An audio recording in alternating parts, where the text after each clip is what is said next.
কাল 10 ডিসেম্বর রাজধানীর দক্ষিণ বনশ্রী এলাকার এল ব্লকে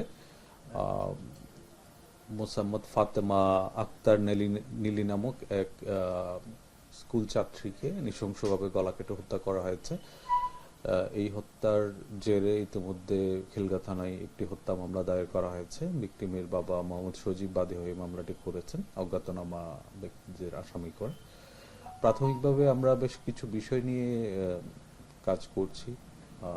আমরা যেটা জানতে পেরেছি যে ভিকটিমের বাবার রেস্টুরেন্টে চাকরি করতো একজন, সে ঘটনার পর থেকে পলাতক রয়েছে।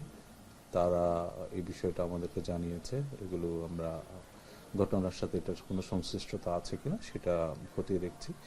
আর যে অন্যান্য বিষয়গুলো এই ঘটনার সাথে যদি অন্য কেউ জড়িত থাকতে পারে সেটাও আমরা অনুসন্ধান করে দেখছি। আমরা খুব গুরুত্ব দিয়ে ঘটনাটা তদন্ত করছি।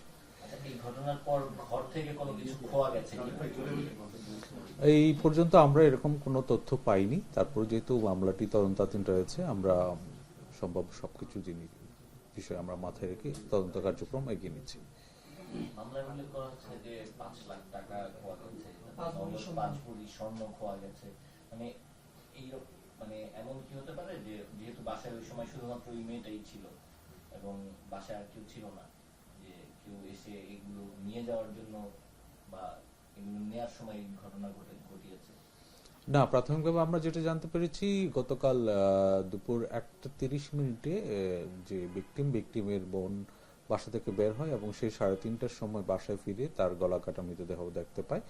এই সময়ের 2 ঘন্টা সময়ের ভিতরে ঘটনাটা সংঘটিত হয়েছে এবং যে অন্যান্য কোনো বিষয় এখানে আসেনি, যেগুলো আপনি চুরির কথা বললেন।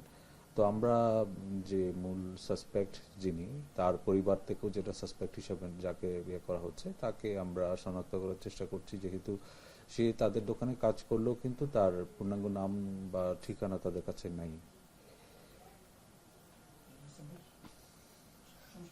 ভাই, মুসাব্বির হত্যাকাণ্ডের এখন পর্যন্ত কোনো আপডেট আছে কিনা? আপনারা কাউকে সিসি ক্যামেরা ফুটেজে তাকে স্পষ্ট দেখা গেছে, আপনারা এই সিসি ক্যামেরা ফুটেজ দিয়ে করলেন, এখন পর্যন্ত কোনো আটক আছে কিনা বা এটা শেষ আপডেট কি?